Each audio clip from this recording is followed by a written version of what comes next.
Hello, and welcome to another episode of the Green Team of the Legendarium. And guess what? This might very well be the last episode where we do that intro. Maybe. Whoa. Maybe. We shall see. But there might be some episodes like I released that were already recorded. But we'll go over why in this episode. So you just have to hang in there and listen. But I am your host, Befuddled Panda. And today I have with me Jingles Hola. and Ashamon. Ashman? Hey. Ash. I don't know. Just call me Ash. Ash. Who cares? The Lord Ash. It's been too Lord Ash. long, Panda. It's been you and I haven't been on an episode in a long, long while. Our paths diverged in the woods, and we just haven't seen each other. Probably like when was the last time? It was like a culture episode, maybe. Oh, you know what? Yes, it would have been a culture episode. It was inversions. Yeah, that sounds right. Yes. Well, today's episode is really a chatty episode. We do this. It's now a tradition. This is what, our 6th year. We are finishing up our 6th year with this podcast and going on our 7th. Yeah, like 400 episodes. This is crazy. Yeah. I don't know how many I've personally appeared on. It might be like 100 or so, which is No, just insane. a quarter. You know? Yeah.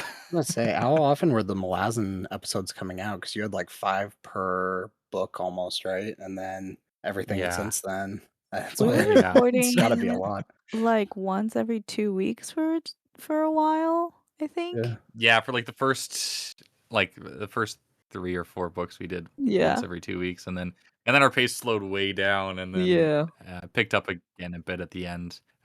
But yeah, we did like 3 episodes for Gardens of the Moon, I think, and then 4 episodes for the rest of the series. And then Kieran and I also did spoiler episodes for like the first 5 or 6 books, I think. And then we had all the interviews and miscellaneous like wrap up primer stuff. Did you not make it all the way through the first 10? Because I feel like you did a spoiler for the Witness trilogy too at one point. We did so Did you not? after we did a House of Chains episode. Kieran and I kind of did a Witness episode, and then we also talked with Steve about it, I think, for like half an hour, just the two of us. But we didn't do the full spoilers series, unfortunately. Just kind of, I don't know. I don't know why. It just didn't happen. I mean, it is a lot of work. It's Like a lot. another Yeah. set of episodes. But yes, we are well past 400 episodes now, including the bonus and mini pod episodes. But we'll hit up 500 in what, maybe 2028, early 2028. Yeah. So we'll see. We'll I have a mean, celebration. we're not then. running out of books to review, right? Oh, I hell don't think no. so. Yeah. At the rate that we have such a backlog and new books are coming out, no. Yeah. And then I don't know about the rest of the podcast, but Kieran and I have branched off into just straight up literary fiction rather than sci-fi or fantasy. So there's a whole other trove of things to find as well. Well, I did intentionally invite you and Jingles because hopefully with the 3 of us we can represent enough coverage of what's happening on this podcast. We have a few different branches going now.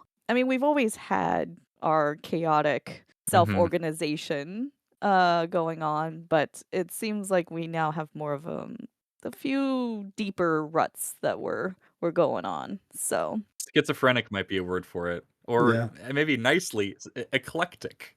Eclectic. I think it's eclectic. Yes. I mean, it's definitely worth noting that this is Ash and mine's first episode ever Yep. together. That's their So, the first time. Yeah. 6 years in. Well, before we dive too far into books and the podcast, what's been going on in your life? You know, we've all lived and been recording separately for a while, so just a little catch up. Well, Ash, you are a father. How's fatherhood? Yeah, that's great. You know, no notes. Baby's great. Right now, her thing is, so Lady Ash discovered, I think like today or maybe yesterday, that if she does like a little howl, then the baby will try to do a little howl back.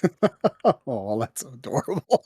So she's turning 3 months in like 2-3 days on Thursday, and we're recording this on a Monday. So, she's starting to hit some very exciting milestones. She's Yeah, developing her personality, and she stands when we hold her, and it's all good stuff. Yeah, she's adorable. Love my baby. I love that for you. For you and for Thank you. Lady Ash. Shout out to Lady Ash, man. Oh yeah, she's great. Honestly, she makes it easy parenting. So Very nice. Well, hopefully one day your baby and Huron's baby can meet yeah, yeah. We someday. met. We met Hiran's kid. Well, I guess he's having another one now. We met Hiran's kid when we went to Japan last year. Lady Ash was pregnant, but not very pregnant. Yes, very nice. I remember that being one of Huron's highlights of 2025. One of mine as well. That was awesome. Yeah. What about you, Jingles? What's going on in your neck of the woods? Oh, life. I don't know. Life. I haven't been doing much. Yeah. I'm at this I'm definitely at a stage in my life where everything's just going really smoothly and I just time flies. Knock I'm on some enjoying wood. myself. Yeah, right. Um work has been great. My partner and I have been traveling a lot, which has Nice. been fun. We went to Arizona to visit her parents back Arizona's in beautiful. December. Arizona's fantastic. Even I in want to go back. Yuma, which is where we go, it's like it's all desert, but I love it. I think the sunsets are fantastic, and Mm, it's just kind of fun to be able to be in the middle of winter, just sitting out there relaxing. And then I don't know if I ever mentioned this on the podcast before, but back in September, we made a trip over to Maine and visited with Kiptan and Yeti. oh, Had a couple day yeah. trips with them, so that was fun. I did some touring of bookstores and things out there. Went to the Mhm, national park. It was good. Yeah, I things are nice. Panda and I went to a couple conventions recently. It's mhm. been fun. Yeah. Yes, yes. I've got the convention bug. I've got a couple couple coming up soon, so looking forward to that. But yeah, I'm glad things are going smoothly. We love it when, it's smooth sailing. Yeah. Yeah, it's always I get a strong feeling of envy whenever someone says work has been good, Yeah. they're like enjoying their job. Yeah. It's like To foreign be fair. experience. To be fair, I Speaking of kinda work, cheat. I work in a library, so it's like it's always good. It's always calm. But I have now moved closer to your profession. Still not a librarian, but an associate bookseller. yeah, that's so Hell yeah. exciting. Making a bit of it's more like, I can't say early retirement. More like taking a break from what I was doing before. Who knows if I'll ever go back, but have decided to just help out at a local bookstore. So, that's going great. Are you finding it's, like, the work that you've kind of been craving as far as, like, I don't know, book-related work goes, or Well, because we're a used bookstore, it's a bit of a different beast where one, like, there's just so many incredible and random gems because people will Mm, bring in, like they inherited a book collection and they don't know what to do with it, or you find things at estate sales or garage sales, and the owner is just a magnet, really, for really interesting, niche, weird books. So it's always fun just like browsing through the shelves. And the other aspect is I never actually worked in retail. And mm, so the, like, customer aspect, like, physically having a customer in the store, that kind of experience has been, I mean, I know retail is hard and there's horror stories and everything. Thankfully, so far, my experience has been positive, and you just never know, like, what person will walk in, what story they have, like, who they are, and what interaction you're going to be having that day, and positive ones for me so far, so, I'm very fortunate. I good. mean, when it comes to like retail, I feel like the used bookstores will get like the best clientele just because like who is going to a used bookstore because they're stressed out about their wedding or like or just like angry after work and want to like be abusive to a retail Yeah. worker. It's just not going to happen. You It's just get not cool tech people, support. right? Yeah. Yeah. It's not tech support. People aren't really coming to us because, something is not working. They're usually looking for something, like, to fulfill themselves. This is the So place that invites their calm to take over. yeah, Yeah. exactly, to find their calm, to find their joy. So, yeah. Okay, well, getting into what we do on the podcast, which is talk about books and reading and adjacent topics. What has your reading year been like in 2026? Any favorite so far? And it does not have to be for the podcast at all. Does Jingles want to go first? Sure. Let me pull up what I've read so far this year. I was trying to think about this. It might have been a book for the podcast, but Okay. I've also done a lot of reading for the podcast so far this year. Yeah, you and Seeker have been like on a roll, We have been covering on a roll. especially the older fantasy. Yeah, that's what it's been. One of the highlights for me so far this year has been Memory, Sorrow, and Thorn, which is just like a key fantasy piece, I think, of the last 40 years. It's, the thing that inspired George R. R. Martin to write Game of Thrones. It was you can definitely see that relation in there. A lot of people reference it as like one of the most important things they read before they started writing in the 90s or something like that. Oh, wow. It definitely shows its merit. I've really enjoyed it for that Yeah. reason, and we're wrapping it up, and it has been really exciting. So yeah, that's definitely for the podcast the one I've enjoyed the most. I think the other book I enjoyed, it's been really popular with I don't know, it's been in a lot of award circles lately, but I just finished reading The Buffalo Hunter by Stephen Graham Mm. Jones, and that was a fantastic read. I really enjoyed that, and here in Chesky and I did record for that, so there should be an episode forthcoming. Yeah, Stephen Graham Jones is definitely, I can't really say up and coming because he's pretty established in the horror space now, Yeah, you know? But I think he's breaking more into mainstream now. yeah, I think his name is definitely uh, up and coming, in that his name is finally like really being recognized by the more popular sect of Yeah. things. It was really fun actually. We went to Emerald City Comic Con this year, and Chuck Tingle and Stephen Graham Jones were there, and Stephen Graham Jones interviewed Chuck Tingle, and it was What just a weird the most combo. it was just the most delightful thing though, because you do have this one guy who straight up looks like, he's got a cowboy hat on and has Uh-huh.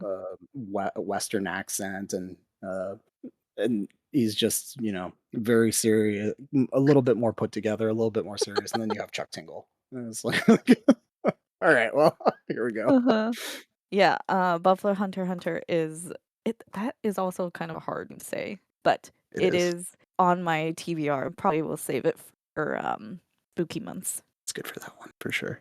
I'm just wondering, like, what must it be like to be Chuck Tingle? Like your author experience is so different from anybody else. I guess maybe like your closest relation in a literary sense, like Tom Clancy or like Huh. James Patterson, where like you can just like churn these things out like at a truly absurd clip by just writing like you found your niche and you just Mhm. go through it. I don't know. Yeah.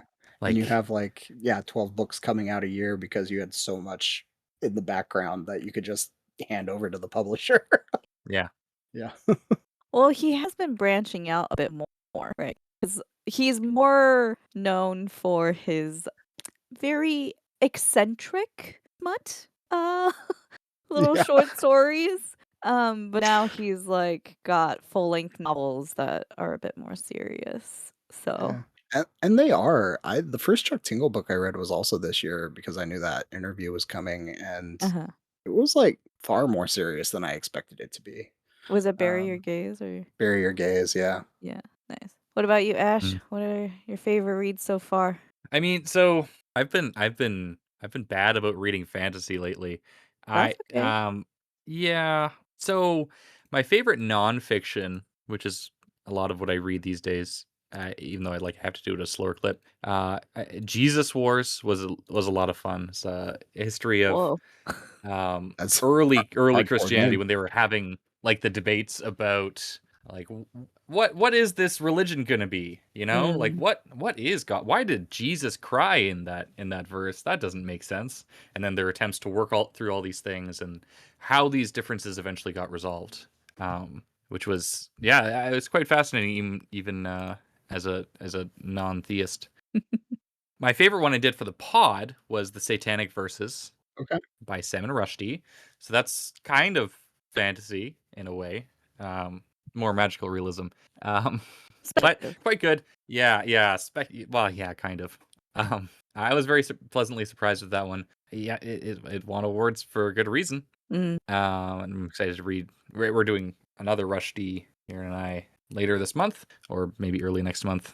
Midnight's Children. And then my favorite, actually proper fantasy, is the Power Fantasy by Kieran Gillen, something like that. I don't know, Mhm. but it's like if someone decided to make a comic series for the consequentialist philosopher in your life, which is me. All right. I'm that Yes, guy. you. Uh, the way I'm thinking about it is like if like my enjoyment per unit of time that I've spent on that comic series is Mm. like higher than almost any other thing I've read. You know, like Calvin and Hobbes may be better because I read it when I was a kid and everything was glorious. And also Calvin and Hobbes is superb. But like I'm my goodness. I like they're short, they're punchy. I read them like I've read the first 3 volumes, which are all there right now. And like you can do it in like an hour or so each, and Yeah. wham, it's just they just he ends each volume off on a really high note that leaves me thinking for the next one. Nice. Yeah, that's Yeah, awesome. I'm on the edge of my seat waiting for that. Is it like an actual comic book or is it comic strips like Calvin and Hobbes? It kind of sounds like it might It's be. Comic book. graphic It's novel. comic book. Okay. Yeah, Okay. yeah. I mean the premise is the- so the author was inspired by famous smart guy John von Neumann's musings about what the implications of atomic bombs were. But it's in a world with superheroes. So there are like 6 superpowered individuals that individually could wipe out humanity. And one of these guys, who is described as an omnipath, telepath, so he can read the thoughts of everyone on Earth and control them. He realized if any of them come into conflict, the world ends. So we got to figure out a way to not let that happen. And the series kind of goes through that. And I think it does the concept justice. And I think the concept is one of the most interesting concepts. So I highly Yeah. recommend checking it out. Cool. Yeah, I think I will. I really enjoyed Kieran Gillen's his work in like Marvel. He did a lot of like the Mm. Darth Vader stuff, I think, when it first was coming out, and then he also had Oh. like a run on Thor. Like I think he created Gore the God Butcher. Some of the better comics of those eras, and then I'm glad to hear that he's finally got a chance to get some of his independent stuff out there. So go I check didn't that out. realize he did that Darth Vader series. I really liked that Darth Vader series. Yeah, yeah, yeah. It was a solid like if you're gonna bother doing this rewrite of Darth Vader, that was the right guy to get it done with. Yeah. So Intrigued. I am intrigued. The Power Fantasy Volume 1 is nominated for the Hugo this year. It's got some competition, but it's a pretty strong contender. Yeah. I mean, Volume 1 I think is by a good margin the weakest. I think Volume 2 and Volume 3 are like exceptional. So Nice. I'm excited to see them win the Hugo next year. Well, I don't know. It might surprise you. They may win this year and continue I hope so. continue the That'd be win. awesome. Yeah. get 3 in a row, 4 in a row. Yeah, yeah. Do the Jemison thing. Yeah, Yeah. exactly. Speaking of graphic novels, Necromancer Jade on Discord had recommended The Many Deaths of Lila Starr, which I did get a chance to read. It's a complete graphic novel, and that was also really fun. And it's basically like Death gets fired from being a god and gets sent down to Earth as a mortal because there's this person that was born that was supposed to bring immortality basically to humanity, and it's a very interesting dynamic between like seeing from Death's perspective, and it's called Many Deaths of Lila Starr because Death actually does die multiple times and comes Okay. back, but the interaction between Death and this human that's supposedly bringing immortality that has beaten death is very, very interesting. So thank you, Necromancer Jade, for the recommendation. I hope more people check it out. That's I'm what gonna have is to there. order that. That sounds awesome. Is there Yeah. a point where the population kind of starts realizing it's not having any troubles with things, or It's not quite what you would expect. okay? Yes. And the art is also beautiful. Always great when the Yeah, no kidding. story and the art are, top notch. I've also been reading more nonfiction and been really enjoying that as I've been recovering from burnout. I read this book called Rooted by Leanda Lynn Haupt, and it's basically it sounds very like woo woo, like it's nature writing and it's little short essays, and it talks a bit about spirituality, but not in like the necessarily religious sense. It's more about Okay. the connection of being human and nature and the relationship, the interconnections between humanity and nature. And it was one of those things where it's like the right book at the right time, just what I needed, and helped me in my healing process with this whole corporate burnout situation. So, yeah, that has been very helpful to me. And then from there, I read a poetry collection, and it's called The Wilderness That Bears Your Name by James A. Pearson. And it's very much, it's like different seasons. So it's like different poems based on the different seasons. And again, it's one of those things where it's like right book, right time. Yeah, a poetry That's awesome. collection while recovering from burnout's like a classic, That right? is, yeah. Yeah. Next, you need to go on a meditation retreat. I don't think I can go that far, I'll be honest with you. And Gonna be in a park actually, with a bunch of people. Yeah. in Rooted, it does talk about meditation and how, like, sometimes meditation isn't necessarily just about quieting the mind. It's actually giving yourself the freedom to roam. Like, Hmm. let your thoughts roam. And that's more my kind of meditation than like trying to, have a blank slate. But my last one, which actually would get into most underrated. Sorry, I'm skipping around a little bit. Most underrated, which honestly, it's not like really underrated because it is nominated for the Hugos and I'm really, really hoping that it wins. It's The River Has Roots by Amal El Motar. And like, I think it's actually more popular outside of the fantasy sci-fi readership for some reason. Like, people who don't Interesting. necessarily read SFF actually has picked it up more. We haven't really talked about it at all on our Discord server, but it's one of those things where the prose is engaging and lyrical and beautiful, and the story has weight and it's like emotional. And if you do listen to the audiobook, it also has like sound effects, and it's like it got Mm. music and Wow, some nice. singing. It's like it's really well produced, and it's a novella. It's, like, really short. Honestly, it's way shorter than you may think. I highly recommend. I think more people should read it and talk about it, and I hope it wins the Hugo. People should read more novellas in the first place. I should read more Agreed. novellas. I agree. The novellas that I've read as I've been reading for the Hugo Nods, have been more of a hit than the novels, for sure. So, Yeah. I've been maybe not as many novellas, but I really have been taking to just shorter length novels and short stories in general this year. Like I've just really been yeah. loving. That's what Huron and I are reading Elric right now, and those are never longer than like 200 pages. And Uh-huh. it's just nice to get through an adventure and be done Yeah. like within a couple days. Yeah, not have everything be like this monumental slog or Yeah.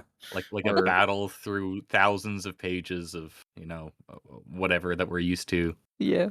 and then I think Chesky and Drew have been kind of heading this more up, but we're doing like on the Discord a short story a week. And I haven't Mhm. necessarily been keeping up week by week, but it's been nice to just kind of go in there and see what everyone else is reading and then just take a moment. Nice. Those sound like really good.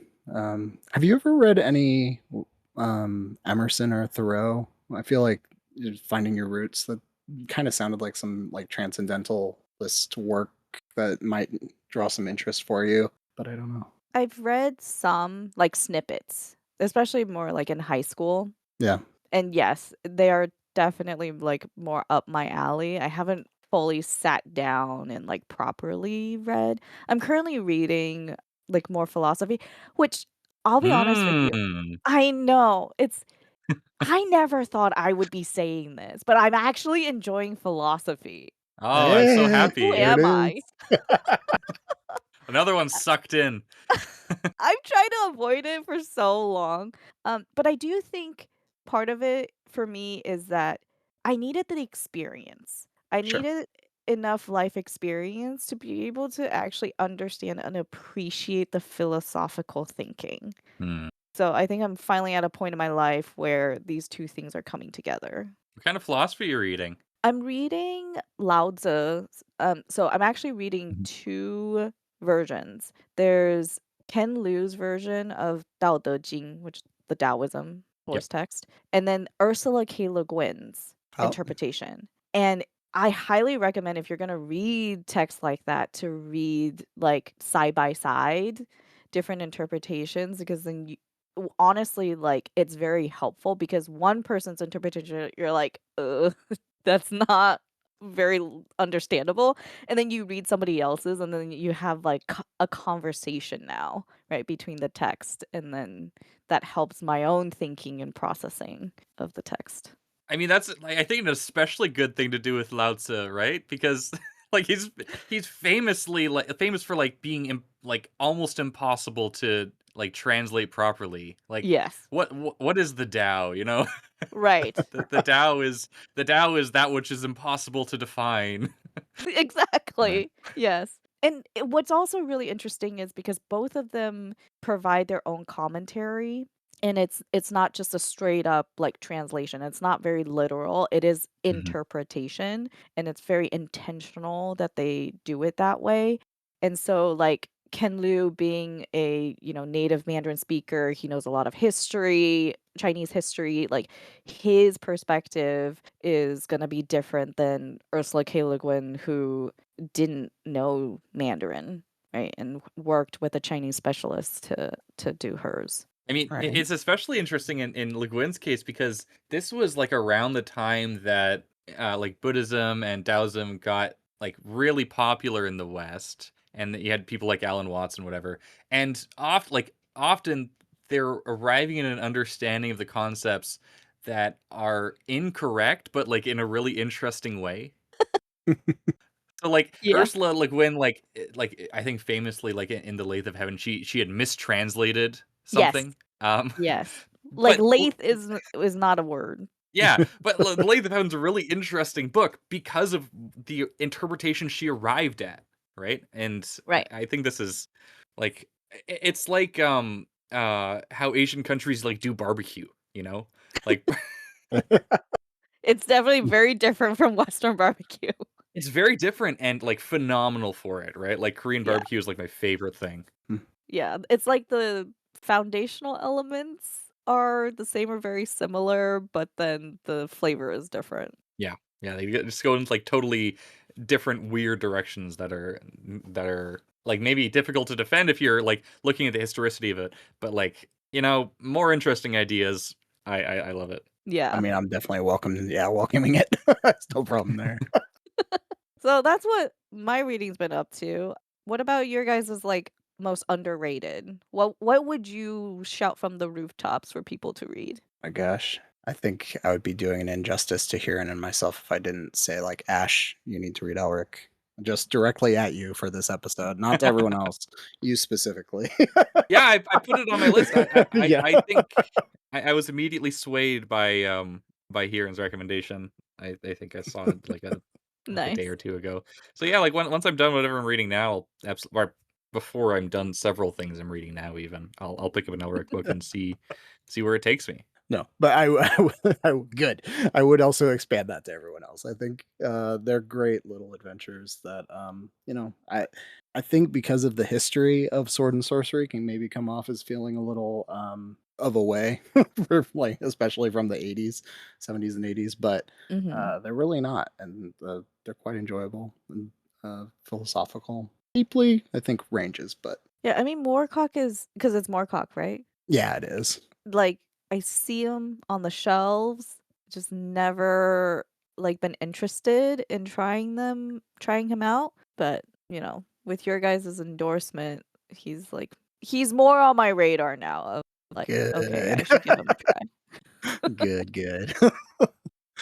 Yeah. I'm becoming a lot more sympathetic to the idea that like this kind of maybe it's a mischaracterization to say it's tropey, but like having a by the numbers story is really underrated at this point. I think we've become, or maybe this is just me, like kind of culturally suspicious of traditional narratives or traditional story structures. Like at some point we got so high on the idea of like reinterpreting like what fiction can be or like what a story structure needs to have. And there's a lot of really good stuff in that area. Like I, for some reason, I'm rereading Infinite Jest. Oh my But at the god. same time, like if an author doesn't have like something that they're trying to do here, if like they don't have a really good idea and they could like they have the chops to pull it off, then like don't bother. Like there's so much good stuff that can be explored within traditional narratives. Yeah. You heard it here from Absolutely. Ash. Yeah, Don't bother. don't bother. Like if are you David Foster Wallace? No, write something write Write something something standard. write something standard. That's what I agree with you. I've been reading a lot more stuff that I kind of veered away from just because I felt like it was at some point I was a little worried about how tropey or how, simplified for Mhm. lack of a better word, how simplified it is. And I've just found like a lot of those books this year for me have just been the ones that I've enjoyed the most. Like it's nice to just like settle and sit back and They just they take it in. became they Yeah. became so standard for a reason, right? Like Yeah. I think like the one I think of, even though I read it like in 2022 or something like that, is David Gemmel's Legend, which is just like Mhm. a super tight, super like it's like tropey fantasy written by a guy who's battling cancer, and the narrative is a reflection of that, Mm. and it's just amazing. It's just like if you just like sit down, and you have a good time for like 250 pages or whatever. Yeah, like these narratives become popular because they hit with people, and Mhm. you can try doing something new, but you might not come up with anything that resonates with anybody but yourself. Yeah. Absolutely. That is the risk. Like with anything, right? Like it's about variety and balance. Yeah. So eat your vegetables, eat your fruit, but also have that piece of candy, and popcorn. So, Find the balance. Yeah. You're sounding more Taoist already. oh That's what man. I had there was a book I was how do I get around for there was a book that I messaged Panda about like a month ago. I was like, I guess I'm reading this. And it's a book called A Spell from Midwinter. And it is just like you look at the cover and it is like the most rom-com lifetime Hallmark fantasy thing I've ever seen. And I had such a great time. It does nothing to deviate from that style at all, but it was just I felt so happy at the end of June because I read this Christmas love story. Like it was great. Mhm, mhm. Hey, I would say, like, I've read my share of, contemporary romance. It was definitely one of the better ones. Yeah. Okay. Well, good. Okay, we've been on the positive. Any notable, disappointments? Not that you need to have any, but I I just I mean, I can talk about Wall of Storms if you want me to. Oh dear. no. I Yeah, no, mean, like it's your time. You can do whatever you want here people within were reason. saying, "Hey, this is an Ash book. This is a good recommendation for you." I appreciate that. Okay, to be clear, I didn't hate Wall of Storms. I didn't hate Grace of Kings either. But oh man, that it just did not end up being for me at all. I'm very That's happy that okay. they were so positively received on the podcast. But it's just like one of those books where it's like every 150 pages I would come across a scene and be like, "Oh yeah, Ken Liu, you're a good writer." And then the rest of the time I was like, "Oh, Oh no. just slogging through it." And then occasionally I was just like, "I recognize the history that this is taken from. Look at that." Yes, which I mean, that is the risk that he took with how he approached the It wasn't a story. negative for me, I'll say. Like, the part that I'm thinking of specifically is like, oh, you read about Temujin, like Genghis Khan's origin story, and that was just lifted straight up from the history and then like plopped down into this, which was fine. I kind of was amused, but like yeah, ultimately it was just like a story, just like the characters did not connect. The plot beats I found often frustrating. And then, like, specifically for this story, he said that he had worked out the engineering, and I ended up just like, I want to see your math on this. I don't know if I trust you for like specific, like fart cannons. I Yeah, think I don't buy the fart cannons. I think there might be some of the math on the Reddit AMA. So I if might you look at that. really wanted to, we could look there. But yeah, I finished it, and I'm probably not going to continue the series. Fair. Yeah.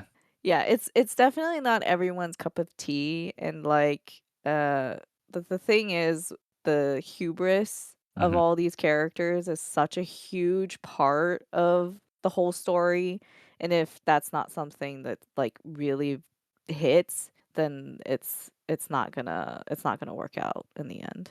Yeah, like the characters have to connect for this story, I think, and then Yeah, if they don't, then uh, you know, yeah. and that might It's be a very style thing. It character might be driven. yeah, it might be just like who the characters are, like didn't appeal to me, Yeah. or at least the ones that like received the most attention. Like a couple of them I did quite like. They got shafted.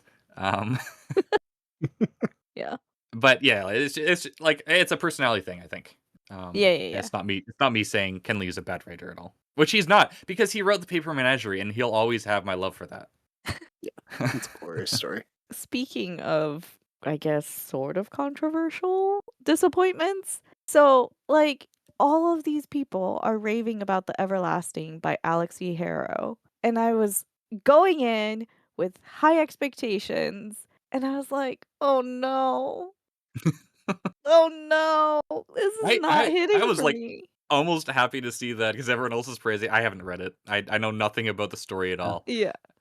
It's just kind of fun to sometimes to see someone who's like, what are you guys talking about? What's happening here? Yeah.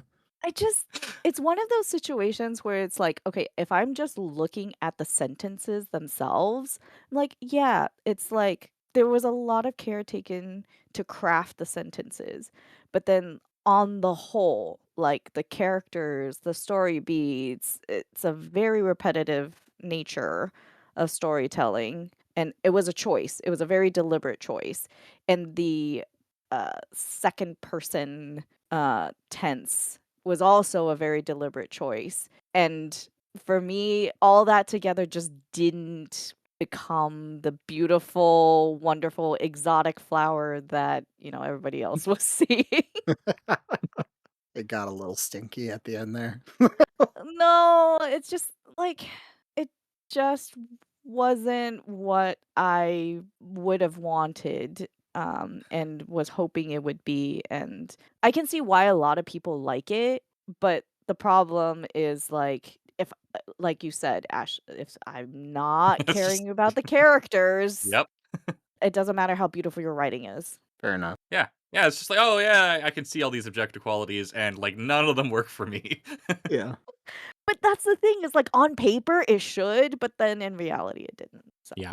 I mean, I think that's a fair. Like sometimes it just doesn't happen, right? yeah. I've definitely read books like that where it's like I totally understand the merit of what this is, and I that's great.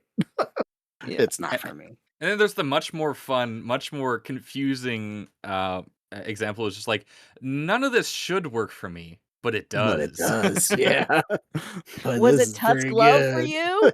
It was Tusk Love for me. I think it's generally at some point I'm gonna maybe have to admit to myself that I like romanticy. Jeez, that was hard to say. I like romanticy in doses. Maybe not like Mhm. all the time, but it's pleasant and every once in a while. Everybody, you heard it here. It's recorded. We have it on record. Another falls to romantasy. Yeah, I want to find you one that you will also like. If anybody listening has recommendations, please let us know. yeah. For me, I don't.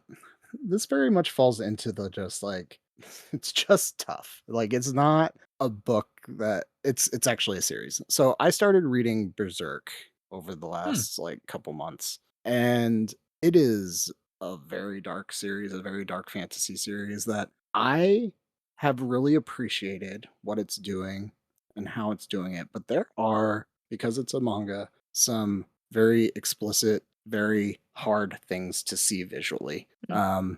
And so processing that at times has really just put me in like a really upsetting place.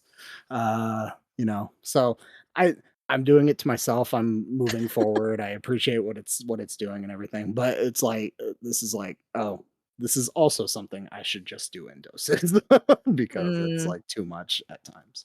By the way, that's like the perfect way to recommend a book to me. I was already intending to read Berserk at some point. Yeah, really. So this is that's like exactly like the sequence of words that would like get me really interested in reading something.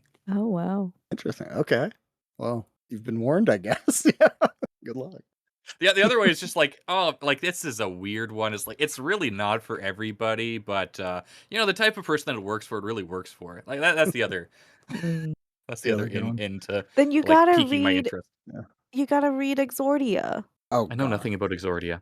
Oh, Ew. Did you it's ever? weird, and it's based on Bionicles. It is Oh, with a Bionicles. little bit of a Venom touch in there.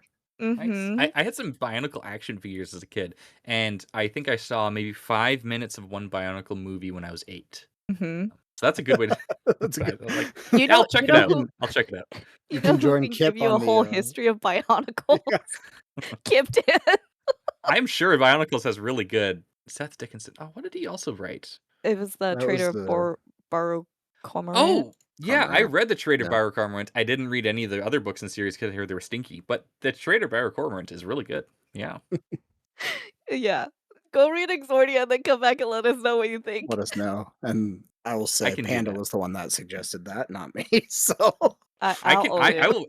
I'll check it out and I'll give my honest feedback. Yeah. And then you can also listen to our episode. Yeah, yeah. it's always exciting. All right.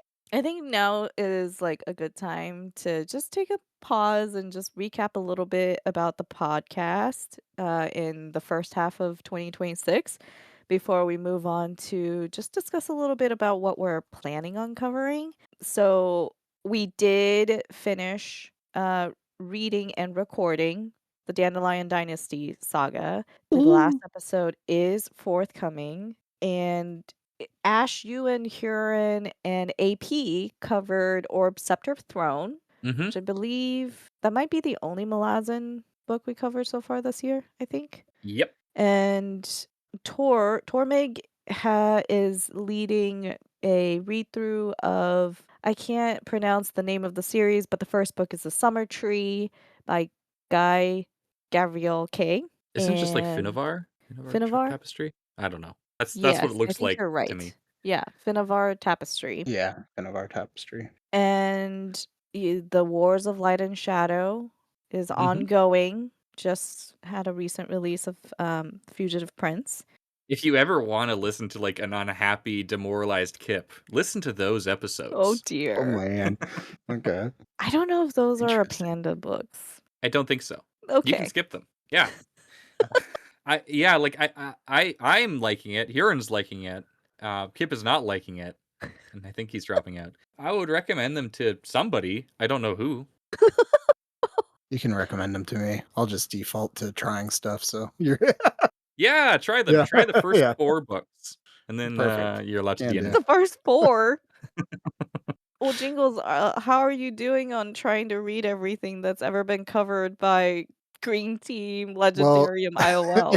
it's not going great when I'm contributing to like all the episodes now Uh-huh. on the Uh-huh. Green Team episode. No, it's not going fast at all. I don't think I've actually read a book that I haven't done on Green Team in maybe 3 or 4 months. You're Um, like me last year. yeah, And this year I pulled way back. yeah. I think I probably approaching that phase, but we'll Yeah. see. I don't know. We have the last episode of the Corellian trilogy, so we're still continuing Yeah. Star Wars. and we'll talk about what we're going to cover next for Star Wars in just a little bit.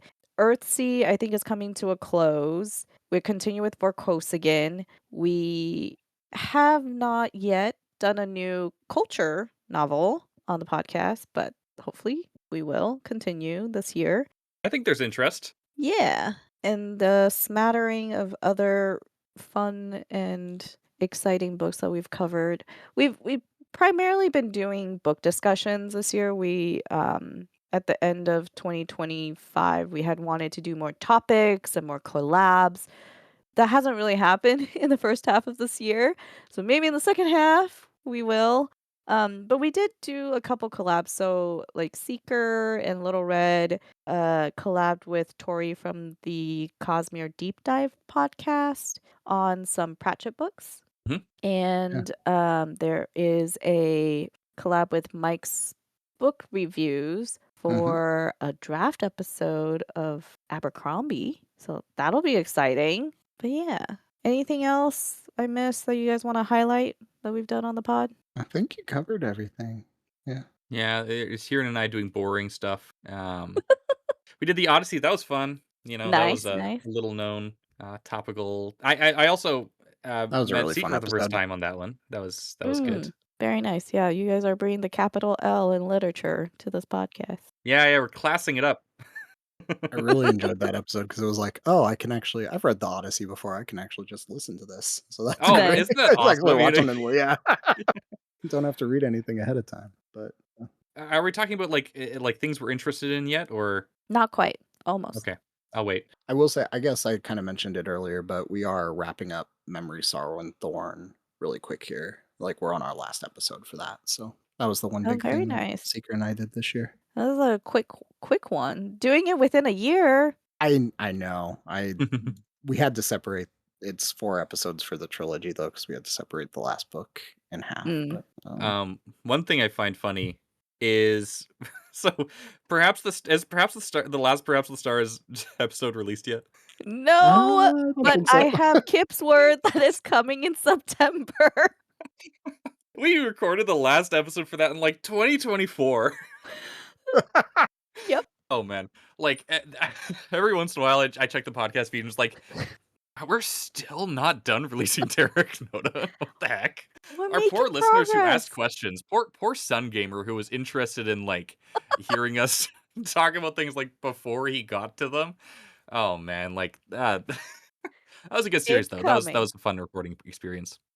Even though it was like I would say like a challenging. I, I'm not. I enjoyed Terra Nota. It was sometimes challenging to find the enjoyment in it.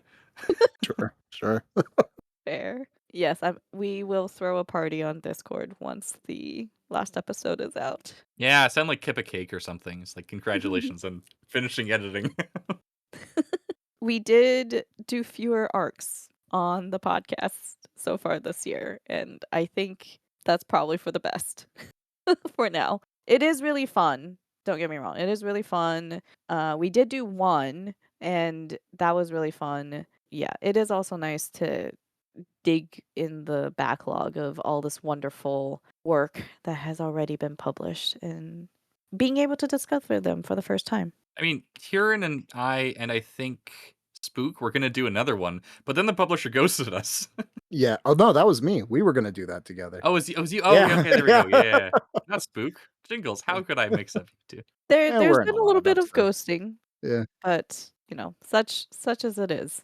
It's how it That's the goes game. sometimes. All right. So, looking forward to the second half of 2026. What are your hopes, dreams, and aspirations for the podcast? Ash, you had something. Yeah, before I forget. So, I mean, we covered one translation of the Odyssey, the Emily Wilson translation. I think it'd be fun to do like a comparison with like one or two others. So, like Uh-huh. a revisit podcast where we talk about like Mendelssohn's or oh, geez, one of the others, Mhm. like Richard Lattimore, or like there are a bunch of different Odyssey translations out there, and they all are trying to do completely different things. And on that topic, like revisiting like things we've done before, I think would be really fun. Like we did Book of the New Sun, and the Book of the New Sun is it's 4 books that you can dive into and never come back up for air. You know, you can just drown in it. And I would like to do like a series maybe where we just go back and we go deeper. Uh-huh. And then topic episodes. So like I would like to go like find a topic that we're really interested in a series that we've covered, like going through Malazan again, and not necessarily rereading the books, but talking about like, for example, how like death is like the concept of Mhm. death in Malazan, or Mhm. something that we didn't quite hit on in our episodes, but like looking back on the series, we can really like have fun thoughts and fun conversation about something in the retrospective, and like go into like one thing that is a linked between all the books, and pick out what we thought was good, what we thought was bad, and like what it's saying and what we think about that. So that'd be fun. And then yeah, in terms of concrete series that are hopefully coming up, Second Apocalypse, which is by R. Scott Bakker, and probably like the darkest series I've read. Well, the sequel series, Aspect Emperor is the darkest thing. So I'm excited for that, for whoever wants to come along on that ride. It's very Dune and Tolkien fan, inspired by the style of Malazan, as an analytical philosopher coming back to the series, and like gets pretty nihilistic with it, Oh dear. which is Dang. All right. talk about a series that's not for everybody. All Um, right. that's what I'm interested in covering. And then like just more boring literary stuff with Kieran, like let's do Moby Dick or something, and we'll save nothing of value that hasn't been said by like a trillion English teachers before us, but that's never stopped us before. Nope. Maybe you'll throw in like a rom-com in there Yeah. to lighten the mood. I was actually gonna say that like I'm also interested in covering just fun things at some point. I don't I don't prioritize it because it's often hard for me to find things that I just kind of like have lighthearted enjoyment with. But I want to take off my boring hat and put on my fun hat every once in a while. I think maybe start with short stories. Yeah. Yeah, I mean, like the problem with short stories, like whenever I like want to read them, I'm like, oh, I should get around to those Borges, translations that I've been wanting for a while, or like there's this I forget who wrote it, but like there's a short story called like Hell is the Absence of God, and that sounds fun too. So I always get I'm someone who just like gets distracted from doing fun things by like this like stupidly self-indulgent stuff that it's just like I'm susceptible to. Maybe choose something that you would read to your kid, and we'll I do have the that. Velveteen Rabbit on my shelf right now. I mean, the problem is like I'm reading. I read some of the Odyssey to her. I read some of this French history book to her. She has very few original thoughts on them at the moment. What's France, Dad? I have no idea. Yeah. What is your opinion on Jacques Necker, Little Baby Ash? And she's like, "Blah, blah, blah." I'm like, Yes, for fair. sure. Now a lot of the French feel the same way, but like you got to give me some more analysis. I think an episode on children's books would be fun.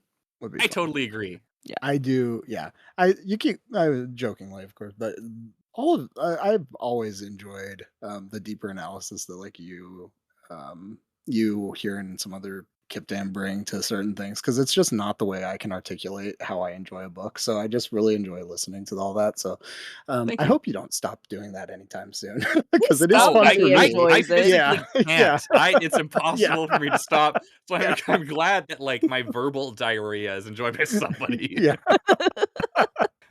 Um, But yeah, I also agree with I would love there are so many of us that it becomes very easy. Like if we want to put out 52 book podcasts a year, we could absolutely do it and it would Yep. be almost no effort whatsoever. I do really like the idea of doing a lot more like not a lot more. A little bit more like topic focused things like a children's book topic or just talking about like a certain theme over a series or like looking more at an overarching theme for a series instead of just going book by book. There's a lot of fun things that could happen there. Yeah. Retrospectives would be really fun.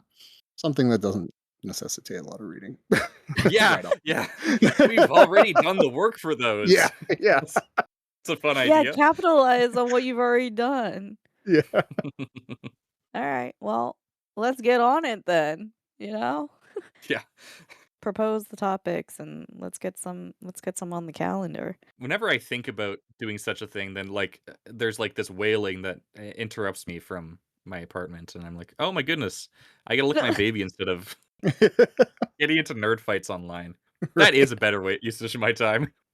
Yes, yes. Okay, so topics episodes and more literary content. We're also going to be covering at least some of the X-Wing series for Yeah. Star Wars. So that'll be fun. And we mentioned continuing with culture. And I did promise Kip that I would join him for a discussion on the Archive Undying. Whoa. So we shall see how it goes. It may just be Kip talking at me. We'll see.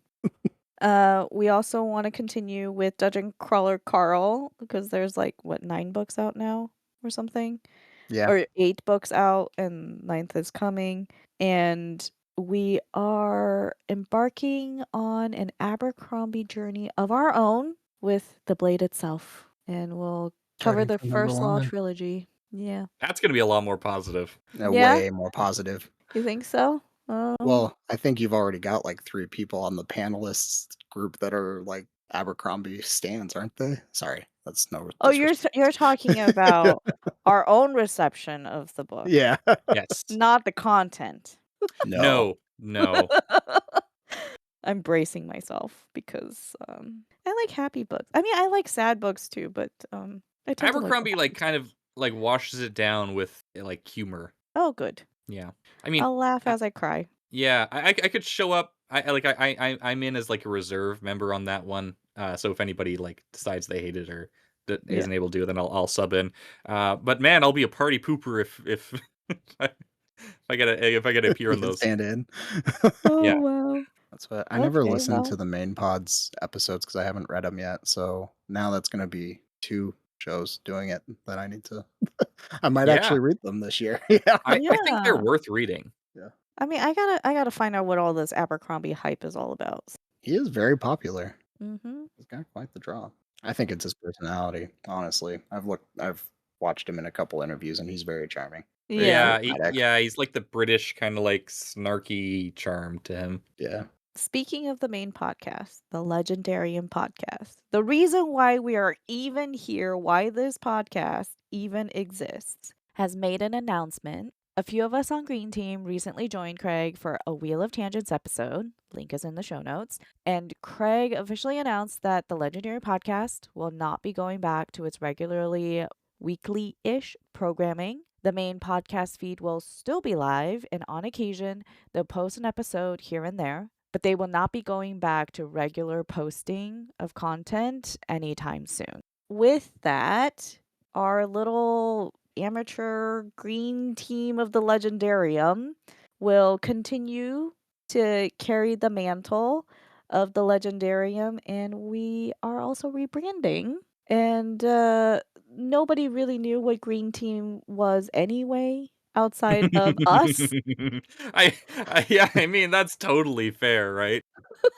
Yeah. Yeah. So we're going with the very exciting and original name of Legendarium GT, Mm. where GT can just mean whatever. I mean, we know what it means, but It sounds like a Yu-Gi-Oh spinoff.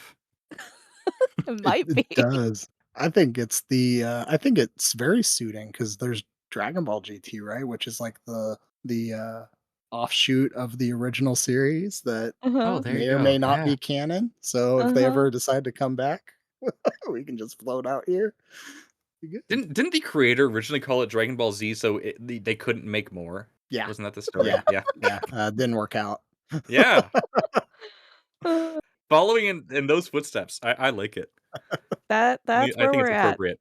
Yeah. We're the Legendarium GT podcast, and the rebranding will take a little bit of time, but we'll get a new logo, update our handles, and update our intro. So, and actually, if anybody here is listening is also a fan of the Legendary podcast, we invite you to come and join the Discord because we'll be coordinating a little tribute to the main podcast as a way to say thank you and show Craig and Ryan and everybody our appreciation for the 10 years of wonderful podcast content, community building, and snark and banter that they've given us. So, yeah. Personally, I think we have the most exciting corporate rebrand of 2026 so far. So far. This could not There's go some wrong. stiff competition. Yeah. Oh, I think man. we clinched it though. Yeah. And here comes another chapter, and we'll see what the future brings for our little pod that Yeah. is actually growing. So thank you to anybody who's listened and subscribes and comes on Discord and lets us know what you like, what you're reading and discussing all things fantasy and sci-fi and Or more. just leaving comments on whatever medium we have it on. Those are Yeah. always fun and Those are sometimes fun. heartwarming. Yes. Yes, we do get some really nice comments on the various platforms. So thank you, everybody. And sometimes ones that leave us scratching our head. We do get those too. I Fewer appreciate them. than fewer than I think a lot of other people. So Yes. that's nice. They're treasured because they're so rare. Yes. Anything else you would like to add before we conclude? I think we have a bright future. I think we have a lot of Yeah. legs left in us. Yeah. We certainly have a lot of legs, all of We us have a put lot of legs. together. And it's 400 just been more a great episodes. experience overall. 400 more. Easy. Put that on your resume. Not scared of long-term commitment. Yeah. Good at talking with strangers. Yeah. I actually brought up the podcast in my hiring, like when I got hired to my job. Very Oh, nice. nice. And my coworkers have heard about the podcast even. I don't know how many have Ooh. listened, but they've heard about it. Yeah. Well, exciting stuff. Well, if you made it this far, thank you so much for being here and listening to our little podcast. And thank you to Craig and Ryan and the Legendarium podcast for the reason that we're even here. And we will catch you in the next episode. Until next time, bye. Adios.